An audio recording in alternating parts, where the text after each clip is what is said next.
Good morning everyone. So today we will start the remarkable rocket of your English reader book, and it is a chapter 6 of your English reader book. So let's start your topic now. So it is a fictional story. It is a fictional story means कि एक fictional story है, इसका reality से कोई लेना देना नहीं है. It is not reality. Means आप जब स्टोरी देखेंगे तो आप देखेंगे कि ये फिक्शन है, सिर्फ इमेजिन कर सकते हैं हम इस चीज़ को. It is not real. The king's son was going to be married. The king's son was going to be married, so there were general rejoicings. He had waited a whole year for his bride. कि यहाँ पर king के बेटे की शादी हो रही होती है, किंग के बेटे की शादी होनी है. So there were general rejoicing means वहाँ फंक्शंस चल रहे हैं, सब लोग बहुत खुश हैं. He had waited a whole year for his bride. और उसने पूरा एक साल अपनी ब्राइड के लिए, अपनी दुल्हन के लिए वेट किया है. And at last she arrived. She was a Russian princess. और वो कौन है? एक रशिया की प्रिंसेस है, राजकुमारी है. And had driven all the way from Finland in a sledge. और वो किस पर आती है? आप यहाँ पर एक पिक्चर देख रहे हो ना. इस पिक्चर में जो प्रिंसेस है वो कैसे आ रही है? एक स्लेज पर आ गई. जो गाड़ी है ना जो स्नो पर चलती है, इसे स्लेज कहते हैं. और वो कौन खींच कर उसे ला रहा है? रेनडियर्स इसे खींच के ला रहे हैं. ठीक है. So all the way from Finland. वो कहाँ से आ रही है? फिनलैंड से आ रही है. किस में आ रही है? स्लेज पर आ रही है. उसे कौन खींच रहा है? 6 रेनडियर उसे खींच रहे हैं. So pale was she that as she drove through the streets all the people wondered. ठीक है. तो वो सभी लोग उसे देखकर, वो जो प्रिंसेस है उसे देखकर हैरान हो जाते हैं, क्योंकि वो इतनी वाइट है, इतनी सुंदर है, इतनी वाइट है जैसे कि एक white rose. She is like a white rose they cried. Means वो क्या है कि वो एक सफ़ेद गुलाब है, वो इतनी सुंदर है. And they through down flowers on her from the balconies. और सभी जो लोग हैं वो उसके ऊपर फ्लावर्स फेंक रहे हैं अपनी बैल्कनीज से उसका स्वागत करने के लिए. At the gate of the castle. Castle means किला. The prince was waiting to receive her. और कैसल के गेट पर, किले के गेट पर जो प्रिंस है अपनी राजकुमारी के लिए, अपने प्रिंसेस के लिए वेट कर रहा है. He had dreamy violet eyes and his hair was like wine gold. जो प्रिंस है उसकी आंखें कैसी हैं? मिस वॉयलेट, पर्पल कलर की उसकी आंखें हैं. His hair was like wine gold. और गोल्डन कलर के उसके बाल हैं. When she saw her, he sank upon one knee and kissed her hand. और जब उसके सामने आती है तो वो क्या है? अपने एक नी पर आ जाता है, एक घुटने पर बैठ जाता है और उसके हैंड को किस करता है. After 3 days of preparation the marriage was celebrated. Means 3 दिन के तैयारियों के बाद मैरिज का दिन आता है. मैरिज का जो दिन है वो सेलिब्रेट होता है. It was magnificent. Magnificent means बहुत शानदार, बहुत शानदार सेरेमनी होती है, बहुत बड़ी सेरेमनी होती है. And the bride and bride groom walked hand in hand under a canopy of purple velvet embroidered with little pearls. कि क्या है कि वो ब्राइड जो दुल्हा दुल्हन है वो आते हैं पर्पल कलर की ड्रेस पहने हुए, हाथों में हाथ डालकर. Then there was a state banquet which lasted for 5 hours. Then there was a state banquet which lasted for 5 hours. The prince and princess sat at the top of the great hall and drank out of a cup of clear crystal. तो जो राजकुमार है और राजकुमारी हैं आकर great hall में बैठ जाते हैं और एक क्रिस्टल क्लियर ग्लास में कुछ ड्रिंक करते हैं. After the banquet there was to be a ball. Ball means एक dancing function. Ball means dancing function. तो जो मैरिज फंक्शन के बाद एक डांस फंक्शन रखा जाता है. The bride and bridegroom were to dance the rose dance together and the king had promised to play the flute. ठीक है. तो यहाँ क्या है? Were to dance rose dance together, कि दोनों एक दूसरे के साथ डांस करते हैं. The king had promised to play the flute. और जो राजा है, जो प्रिंस का जो के फादर है, वो क्या है? प्रॉमिस करते हैं कि वो अब फ्लूट प्ले करेंगे. ही प्लेड वेरी बैडली, कि वो बहुत गंदे तरीके से, बहुत बुरे तरीके से फ्लूट प्ले करते हैं. But no one had ever dare tell him so because he was a king. बट किसी भी इंसान को उसे कहने की हिम्मत नहीं होती है कि वो इतना गंदा फ्लूट प्ले करता है, क्योंकि वो एक राजा है. The last time of the programme was a grand display of a fireworks to be let off exactly at midnight. The little princess had never seen a firework in her life, so the king had given orders that the royal pyrotechnician should be in attendance on the day of the marriage. ठीक है. तो जो last function होने वाला था वो fireworks means पटाखे जलाने का फंक्शन होने वाला था. मिडनाइट में मीन्स आधी रात को पटाखे का फंक्शन होने वाला था, डिस्प्ले होने वाला था. तो जो प्रिंसेस है राजकुमारी है, उसने इससे पहले कभी भी फायरवर्क्स का फंक्शन नहीं देखा था और इसीलिए राजा ऑर्डर करता है किसको, पायरोटेक्नीशियन। पायरोटेक्नीशियन मीन्स जो ये जो एक्सप्लोजिव है इसके देखरेख के लिए जो पर्सन काम करेगा उसको पायरोटेक्नीशियन बोल रखा है। What are fireworks like? She had asked the prince one morning as she was walking on the terrace. तो जो प्रिंसेस है वो प्रिंस से पूछती है कि ये फायरवर्क क्या होता है। They are like the aurora borealis. Aurora borealis means वो ग्रीन कलर की लाइट होती है, तो वो कहता है कि ये ऑरोरा बोरेलिस की तरह है, सेड द किंग। अच्छा, प्रिंसेस ने प्रिंस से सवाल पूछा है, लेकिन जो रिप्लाई करता है वो कौन करता है, किंग करता है। Who always answered questions that were addressed to the other people. क्योंकि उस राजा को ये आदत होती है कि क्वेश्चन जब किसी और से पूछा जाता है तो वो बीच में उसका आंसर करने लगता है, उसको बीच में बोलने की आदत होती है सबके बीच में। Only much more natural. I prefer them to stars myself as you always know when they are going to appear and they are as delightful as my own flute playing। और यहाँ पे राजा क्या कहता है कि वो इतना ही सुंदर होगा, इतना ही आलिशान होगा जितना कि मेरा फ्लूट प्लेइंग डिलाइटेड है, इतना ही वो आपको फायरवर्क डिलाइटेड लगेगा।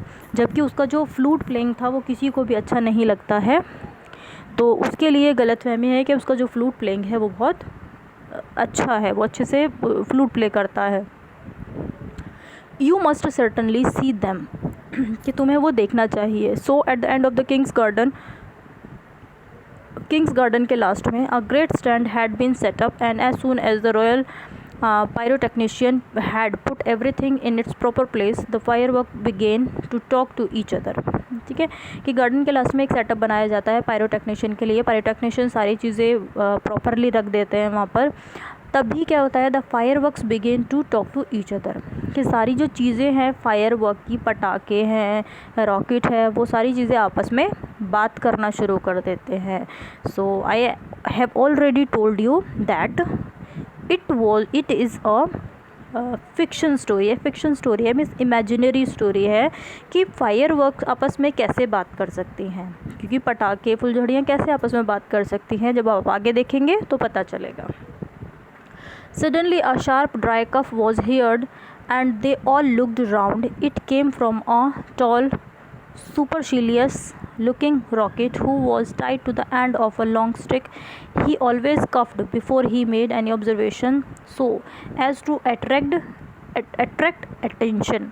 तो अचानक से क्या होता है, एक ड्राई कफ की, एक खांसने की आवाज़ आती है, तो सभी लोग उसकी तरफ देखना शुरू कर देते हैं। ठीक है, सुपरलिशियस मीन्स एरोगेंट लुकिंग। सो आपको यहाँ बताने की ज़रूरत है कि ये जो स्टोरी है वो एक रॉकेट की स्टोरी है, कि एक एरोगेंट रॉकेट की स्टोरी है, कि किस तरीके से वो बड़ा चढ़ाकर अपने बारे में बोलता है लेकिन उसका कोई यूज़ नहीं होता है। मीन्स एक घमंडी रॉकेट के बारे में स्टोरी है। ओके, तो वो कहता है supercilious looking rocket who was tied to the end of a long stick, जो जिसे बांधा होता है एक लंबी स्टिक से। ही ऑलवेज कव्ड मीन्स वो हमेशा खांसता है जब उसे किसी का ऑब्जर्वेशन चाहिए होता है या किसी का अट्रैक्शन चाहिए होता है।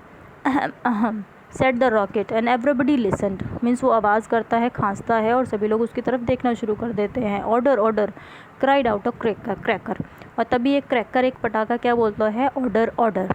As soon as there was perfect silent the rocket coughed a third time and began. How fortunate it is for the king's son, he remarked that he is to be married on the very day on which I am to be let off. Really, if it had been arranged beforehand, I could not have turned out better for him, but princes are always lucky। So यहाँ पर आप इस paragraph से आपको पता चल जाएगा कि जो रॉकेट है वो कितना एरोगेंट है, उसको अपने ऊपर बहुत ज़्यादा घमंड है। तो वो क्या कहता है, as soon as there was a perfect silence, कि तभी वहाँ बिल्कुल शांति हो जाती है। जो रॉकेट है वो दोबारा से खांसता है और वो क्या कहता है वो, हाउ फॉर्चुनेट, कि वो राजा का बेटा कितना फॉर्चुनेट है, कितना भाग्यशाली है कि जिस दिन मीन्स वो फ्लाई ऑफ होने वाला है, वो रॉकेट फ्लाई ऑफ होने वाला है, उस दिन ही उस राजा के बेटे की शादी फिक्स हुई है। तो वो अपने लिए नहीं कहता कि उसे उस राजा के बेटे की शादी के लिए जलाया जा रहा है, यूज़ किया जा रहा है उसे, ऐसा वो कहता है कि वो राजा का बेटा कितना फॉर्चुनेट है कि उसकी शादी उस दिन हो रही है जिस दिन उस रॉकेट को जलाया जाएगा। तो यहाँ पे उसकी एरोगेंस जो है वो शो होती है। Dear me said the little squib, ठीक है। Meaning of squib means, squib का मीनिंग है small fireworks that burn with a hushing sound, ये छोटा सा पटाखा जिसे कह सकते हैं। तो एक स्क्वीब है वो कहता है dear me I thought it was quite the other way, कि मेरा सोचना कुछ अलग तरीके से है। And that we were to be let off in the princess honour, कि हम लोगों को लेट ऑफ किया जा रहा है, हम लोगों को जलाया जा रहा है राजकुमार के सम्मान में। तो यहाँ पे स्क्विब और रॉकेट का जो पॉइंट ऑफ व्यू है बिल्कुल डिफरेंट है, दोनों अलग तरीके से सोच रहे हैं। It may be so with you he answered, indeed I have no doubt that it is, but with me it is different. Means दोनों के व्यूज़ अलग अलग हैं। I am the remarkable rocket and come of remarkable parents. तो rocket क्या कहता है कि मैं एक रिमार्केबल रॉकेट हूँ, जिसको मीन्स जिसको पहचान मिलनी चाहिए, और मेरे जो पेरेंट्स थे वो भी रिमार्केबल थे।